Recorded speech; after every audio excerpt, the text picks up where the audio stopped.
A speeding motorcyclist leads police on a chase through several counties this afternoon, and at one point there was an accident involving a sheriff's deputy. Police tell us the initial chase started in Eaton County, making its way towards Ionia and Kent counties. That was around 2:30 and the rider wasn't caught. However, around 3:30 this afternoon, the rider was spotted again and a secondary chase began in Ionia County. We are told by the Sheriff's Department that a deputy was injured near M21 and Pinckney Road. That's near Saranac. We don't know who hit whom, and the injuries are said to be non-life-threatening. Police are still looking for the motorcyclist right now. We will have more on the story as it develops. Plainfield Township, the site of a strange hit and run today. 2 horses are dead, and police are searching for a driver responsible. Fox 17's Courtney Perna spent time with a family who is very shaken up by the ordeal and joins us now live in the control room with more. Courtney. Last season, a Cy Young, an MVP, and a division title, plus a playoff berth. Most teams would call that a success. Well, the Tigers are aiming higher in 2012, much higher. They want a World Series championship. Their quest begins tomorrow, opening day, as the Red Sox come to Comerica Park. Justin Verlander, who else gets the start? John Lester goes for the Sox. Tigers think JV can win a second Cy Young, but he could have some competition for that MVP award from his teammates, guys like Miguel Cabrera and the gigantic offseason signing, Prince Fielder. Game tomorrow is on ESPN2. Starts at 1 o'clock. Of course, Fox 17 will have you covered with all the highlights if you can't play hooky and watch, or go to the game live. All right, thanks, Rick. It is the day Tiger fans been waiting for all winter long. Opening day, Red Sox in town. Justin Verlander on the hill. And a modern-day murderer's row at the plate. JV scoreless through 6, strikes out the threat to end the inning, but he got no decision because Papa Grande, very shaky in the ninth, gives up 2 runs and blows the save opportunity. Didn't do that in 49 tries last year, but bottom 9, Austin Jackson saves the day. Hot shot past third brings in the winner. Tigers start the season with a victory. Lots of distracted workers and empty cubicles all over the state. Today's people played hooky and watched the Tigers on opening day. The lucky ones got to do it right there at Comerica Park. Fox 17's Carl Apple live in Detroit, where they are celebrating the win. And Carl, I think they're thinking of a World Series, aren't they?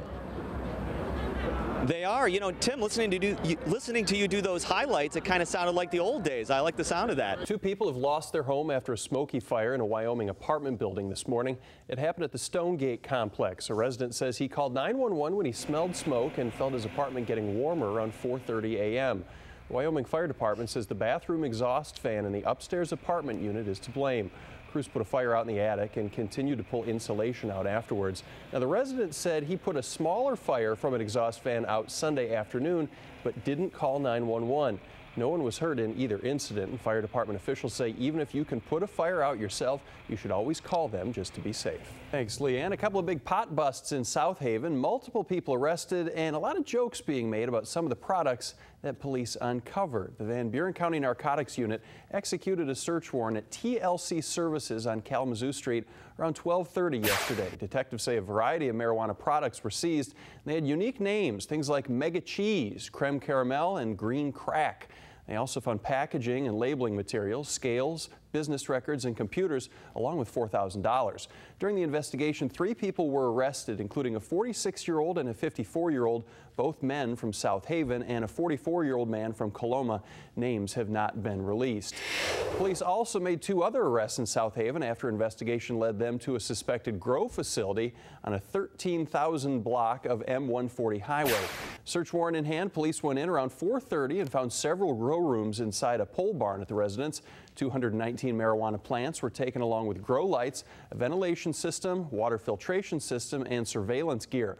Both men arrested are from South Haven. Well, most of us just wanted to get a high enough score to get us into a good college. But one student near Otsego has joined an exclusive club by getting a perfect score on his ACT test. Fox 17's Carl Apple met with him today and joins us with more. Carl, he prepared for this, but he wasn't really expecting to get a perfect score, was he? He was not. Getting a 36 on the ACT, extremely rare, but for the second time this week, a student in West Michigan has gotten word that they accomplished that feat. 17-year-old Tony Divick is a junior at Forest Hills Northern High School in Grand Rapids. He's spent his spring break trying to narrow down what college he'll attend after learning that he just scored 36, the highest possible on the ACT. Tony got an average of 36 in all 4 subjects, and like the student we talked about earlier this week, he said this wasn't the first time he'd taken the test. So I've been taking it every year since 6th grade, so I've gotten incredibly familiar with the test.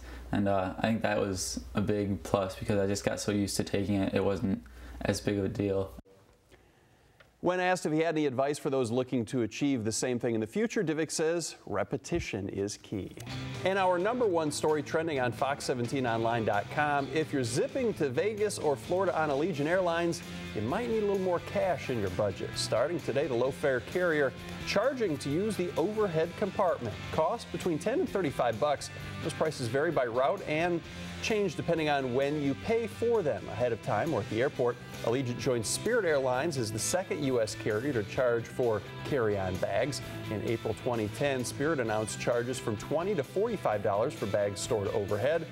By the way, if it fits under the seat, it is still free, which at least something is still free. What is going to be next when you fly these days? Well, most of them are charging you for drinks these days, too. So at least the peanuts or the cookies are still free. The quality of snacks have gone down a lot, though. So they try to cut corners there. The quality and the quantity. There's about 4 peanuts per bag now. This has got a lot of people talking. This is today's hot topic. We want to know what you think of Allegiant's new carry-on fees. West Michigan, a healthy place to be and getting better according to the National County Health Rankings. They were released today and show a couple of counties in our area towards the top of the list. Otto County ranks second in health outcomes, which is based on how long people live, how healthy people feel, and emotional well-being. Kent County is ranked 15th in that category, which is an improvement from their 2010 ranking of 22nd place. The second part of the study, Health Factors, ranked Ottawa #5 and Kent County 19th. That part of the study looks at measures that affect health, like access to healthy foods, air pollution levels, education, and obesity. There are a total of 82 counties in Michigan.